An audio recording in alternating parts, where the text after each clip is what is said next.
Hello दोस्तों, स्वागत करता हूँ मैं आपका अपने यूट्यूब चैनल इनवर्स क्लासेस में। आज हम लोग पढ़ेंगे थेल्स प्रमेय, जो क्लास 10th के यूपी बोर्ड के लिए मोस्ट इम्पॉर्टेंट टॉपिक है।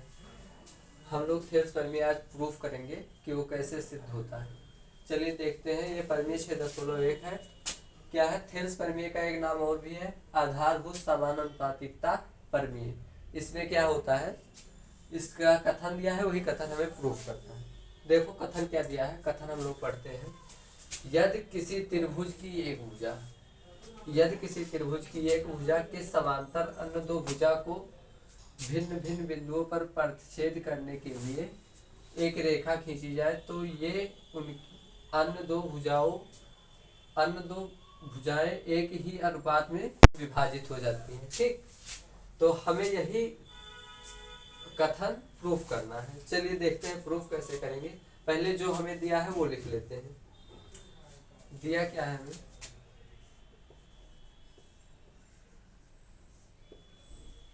दिया है, ठीक। दिया क्या है? दिया है हमें त्रिभुज ए बी सी, ठीक।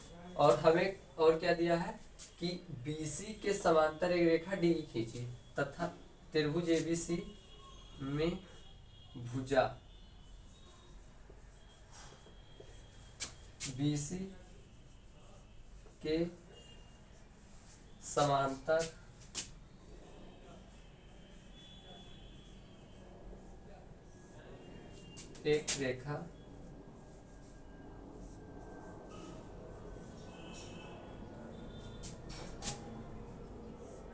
एक रेखा डी खींचा, जो रेखा एसी को रेखा एसी को बिंदु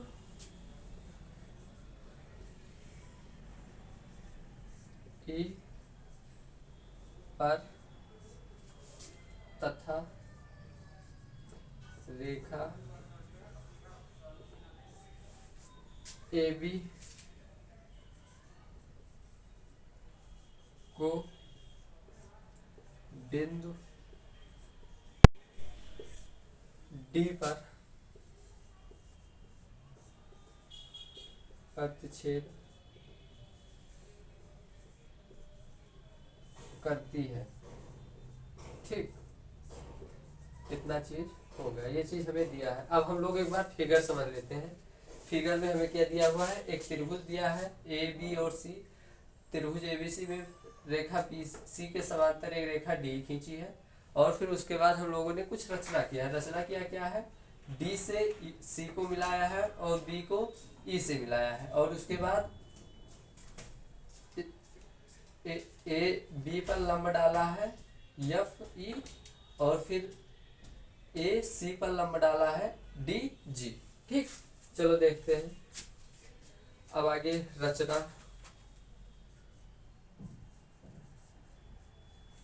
हम लोगों ने क्या की है।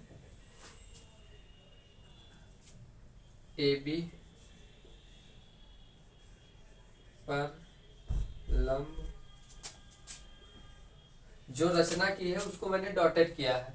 डॉटेड का मतलब हुआ इसे रचना किया गया है अलग से, और जो लाइन है उसे वो चीज हमें दी हुई थी पहले से। ठीक, ए बी पर लंब हम लोगों ने क्या डाला है? देखो, देखा ए बी है, इस पर लंब हम लोगों ने ई एफ डाला है। लंब ई एफ तथा एसी पर रेखा एसी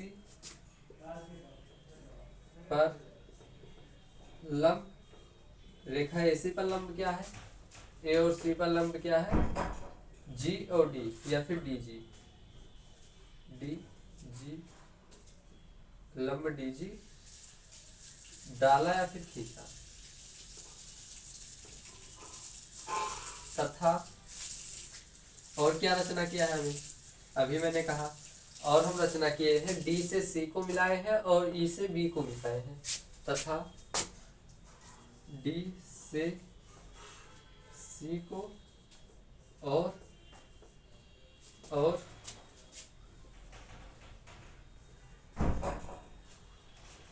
और क्या क्या है हम लोगों ने ई से बी को मिलाया, ई से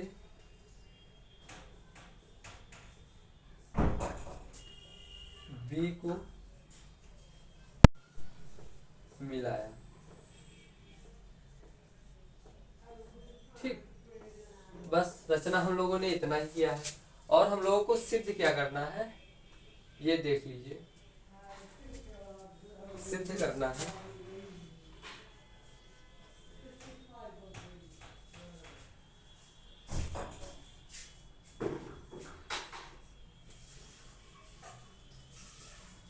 सिद्ध करना है हमें, इसी कथन में दिया है जो हमें सिद्ध करना है कि तो ये अन्य दो भुजाओं को एक ही अनुपात में विभाजित करती है, यानी भुजा ए और बी और भुजा ए और सी को एक ही अनुपात में विभाजित करेगी। एक ही अनुपात का मतलब हुआ कि AD ratio DB, ratio means अनुपात, डीबी बराबर एई क्या हो जाएगा ईसी।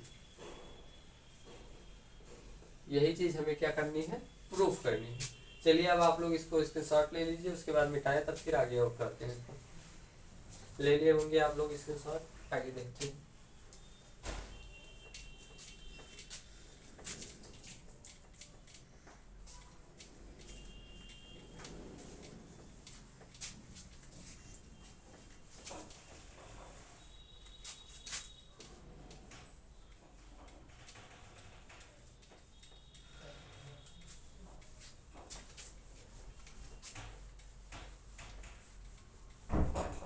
ये जो चीज हमें सिद्ध करनी है इसको हम लोग ऊपर लिख लेते हैं क्योंकि अभी इसकी जरूरत पड़ेगी हम लोगों को। सिद्ध क्या करना था हमें, यही प्रूफ दैट, यही करना था। क्या करना था, एडी अपॉन डीबी बराबर एई अपॉन ईसी। यही चीज हमें प्रूफ करनी थी, अभी हम लोग करेंगे इसको भी। चलिए आगे देखते हैं और क्या करना है हमें। हमें अब क्या करना है, पहले देख लीजिए त्रिभुज का क्षेत्रफल बराबर एक फार्मूला होता है, त्रिभुज का क्षेत्रफल बराबर फार्मूला होता है 1/2 गुणे आधार गुणे लंब या ऊंचाई, लंब या ऊंचाई।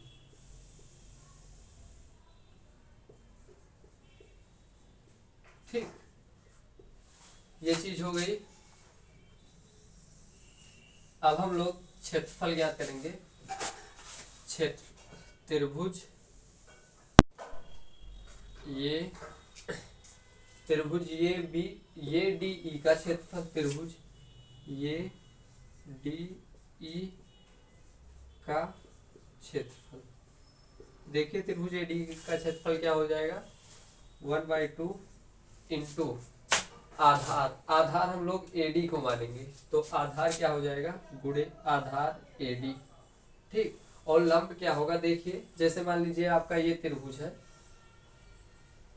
तो आप क्या करेंगे, इसी को लंब मानेंगे और लेकिन तब आधार इसे मानना पड़ेगा। अगर आप आधार इसे मानते हैं तो इसे इस चीज को लंब मानना पड़ेगा। ठीक, तो हम लोगों ने डिसाइड ये करता है कि आधार किसको हम लोग मानते हैं, तो हम लोग आधार किसे मानेंगे, एडी पर, एडी को। और एडी लंब की, एडी पर लंब कौन सा है, ई एफ है, ई एफ। ठीक, ये हो गया क्षेत्रफल ए डी ई का। ठीक, और फिर आगे देखिए हम लोग अब किसका क्षेत्रफल ज्ञात करेंगे, डी डी ई और बी का। ठीक, डी त्रिभुज डी ई बी का क्षेत्रफल बराबर क्या होता है 1/2 इंटू।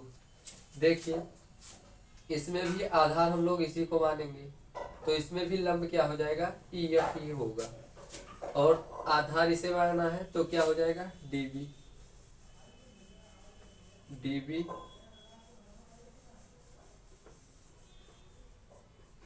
लंब क्या हो जाएगा ई एफ।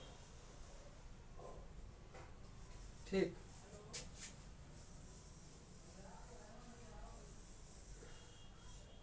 समीकरण नंबर फर्स्ट एंड समीकरण नंबर सेकंड। ठीक, अब देखिए हम लोग क्या करेंगे, हमें यहाँ प्रूफ क्या करना है, एडी ऊपर होना चाहिए, तो इसका मतलब फर्स्ट को डिवाइड करेंगे सेकंड से। देखिए समीकरण फर्स्ट डिवाइडेड बाय सेकंड। ठीक, देखिए फर्स्ट डिवाइडेड बाय सेकंड क्या हो जाएगा, ट्रायंगल ये डी ई का क्षेत्रफल बराबर upon triangle D E B का क्षेत्रफल बराबर क्या हो जाएगा 1/2 into A D into E F upon 1/2 into D B into E F. देखिए इसमें क्या क्या कटेगा, ये कट जाएगा, ये कट जाएगा, ये कट जाएगा, ये कट जाएगा, बचा क्या हम लोगों के पास इसमें A D upon D B. ठीक, इसे हम लोग मान लेंगे समीकरण नंबर थर्ड। ठीक, ये हो गया समीकरण नंबर थर्ड। अब मिटाते हैं और आगे देखेंगे।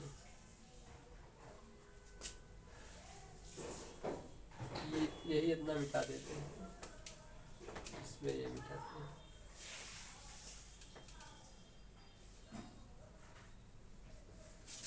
ये समीकरण नंबर थर्ड है, इसकी जरूरत पड़ेगी अभी। चलो ये चीज याद रहेगा।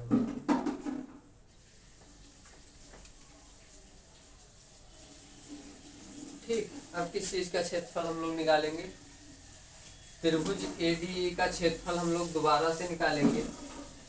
देखिए दोबारा से क्या आता है निकालने पर, त्रिभुज एडीई का क्षेत्रफल, त्रिभुज एडीई का क्षेत्रफल। अब की हम लोग बेस एस ई को मानेंगे, ए ई को बेस मानेंगे तो लंब क्या हो जाएगा डी जी हो गया जाएगा। तो देखिए 1/2 इंटू बेस क्या हो गया ये ई, तब लंब क्या हो जाएगा डी जी। ठीक, उसी प्रकार अब फिर हम लोग क्षेत्रफल निकालेंगे, तो अब की बार हम लोग त्रिभुज ई डी सी का क्षेत्रफल निकालेंगे। त्रिभुज ई डी सी का क्षेत्रफल निकालेंगे। ये कितना आएगा 1/2, बेस क्या हो जाएगा इसमें ई सी, और लंब क्या हो जाएगा वही डी जी। ठीक, अब ये हो गया समीकरण नंबर 4 और ये हो गया समीकरण नंबर 6।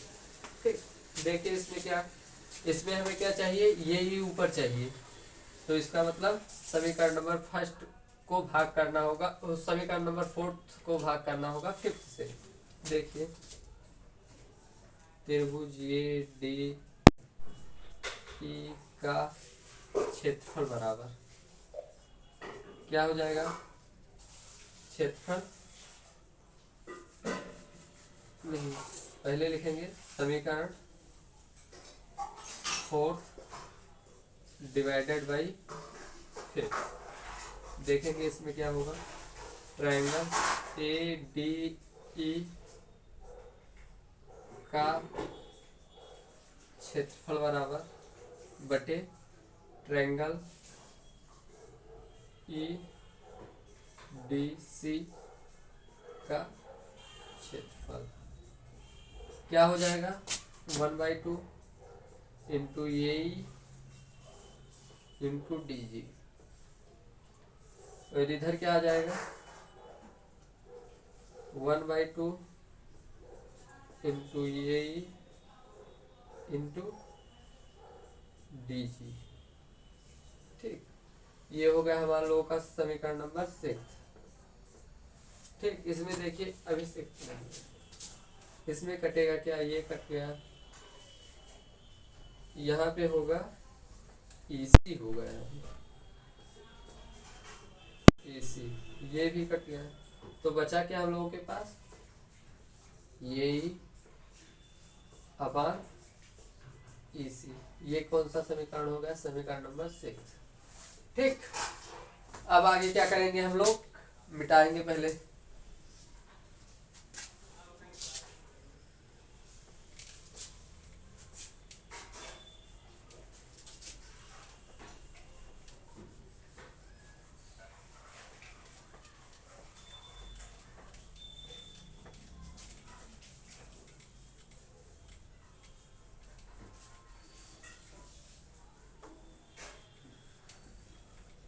अब आप लोगों को एक चीज याद करनी रहेगी जो क्लास 9th का है, 9th चैप्टर नंबर 9 का 9.2 परमीय है। वो परमीय क्या कहता है, किसी भी दो समांतर रेखाएं हो, कोई भी दो समांतर रेखाएं हो, क्लास 9 का आप लोग देख लीजिएगा, क्लास 9 का चैप्टर 9.2 परमीय है।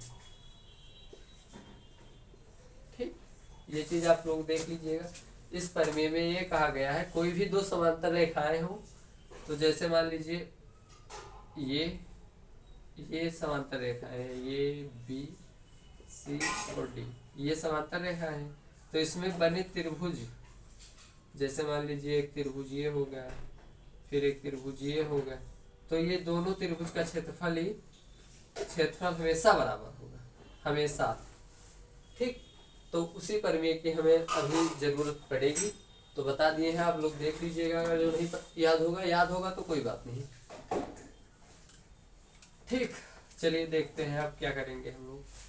इसका मतलब हुआ, देखिए त्रिभुज DEC का क्षेत्रफल बराबर होगा त्रिभुज DEB का। उस परमेय से यही कंक्लूजन निकला, क्योंकि BC रेखा समांतर है DE की। ठीक, चलिए देखते हैं क्या लिखेंगे हम लोग। त्रिभुज DEC का क्षेत्रफल बराबर त्रिभुज DEB का क्षेत्रफल, DEB का क्षेत्रफल।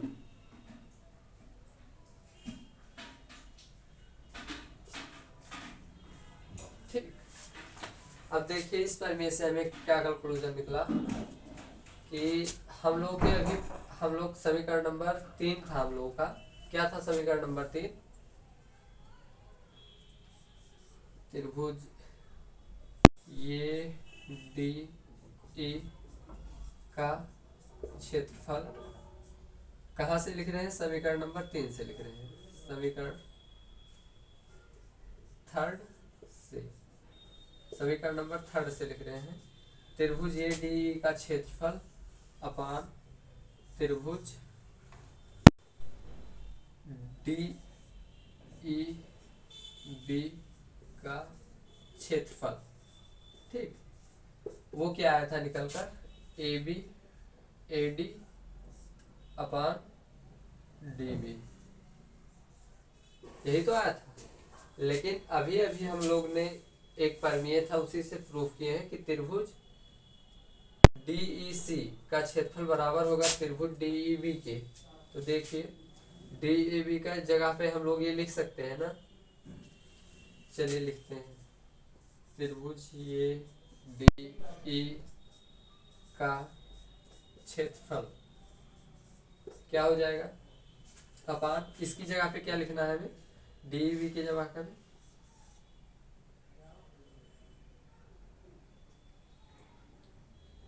त्रिभुज DEB की जगह पे DEC का क्षेत्रफल बराबर क्या हो जाएगा, AD अपॉन DB। अब देखिए यही समीकरण समीकरण 6 है, तो समीकरण 6 में इसके बराबर क्या आया था, इसके बराबर आया था ये, यहाँ पे लिखेंगे ये अपान EC बराबर AD अपान DB। ठीक, यही तो लिखना है हमें, क्योंकि और कहाँ से लिख रहे हैं हम लोग, समीकरण 6 से लिख रहे हैं, 6 से। ठीक, और यही तो हमें प्रूफ करना था। देखिए ध्यान से, आ गया ऊपर वाला। ठीक, यही तो आया है, यहाँ पे लिख देंगे हैज प्रूव्ड, HANCPROVED। ठीक, चलिए आज के लिए बस इतना ही, और आगे मोस्ट इम्पोर्टेंट टॉपिक के लिए आप इस चैनल से जुड़े रहिए, खासकर यूपी बोर्ड के लिए। धन्यवाद, फिर मिलते हैं।